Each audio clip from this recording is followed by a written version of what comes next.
இன்றைக்கி நமக்கு நம்மளோட கிறிஸ்மஸ் சீரீஸில் நெக்ஸ்ட் வீடியோ என்ன பண்ணலாம் பார்க்கலாம்.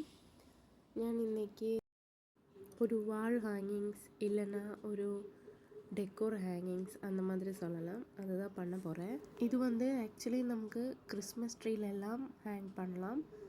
ஆனால் நான் தனியாக ஹேங் பண்ண மாதிரி தான் பண்ணியிருக்கேன். அதுக்காக என்ன வேணும்னா, நான் பிளாஸ்டிக் போல் எடுத்திருக்கேன். இந்த போல் வச்சுட்டு நமக்கு நிறைய டிசைன்ஸ் பண்ணலாம். இன்றைக்கி நான் ஒரு கிரேப் ஷேப்பில் தான் பண்ண போகிறேன். அதுக்காக கிஃப்ட் பேப்பர் இருக்குல்ல, கிஃப்ட் பேப்பர் நான் வாங்கியிருக்கேன். கிஃப்ட் பேப்பரில் பிளாஸ்டிக் போல் ஒன்றா கவர் பண்ணிவிட்டு த்ரெட்டு வச்சுட்டு செக்யூர் பண்ணணும். செக்யூர் பண்ணிவிட்டு என்ன வேணும்னா 1 by 1 நம்மள கிரேப் ஷேப்பில் கட்டி வைக்கணும். எப்படி இருக்குது? நல்லா இருக்குல்ல?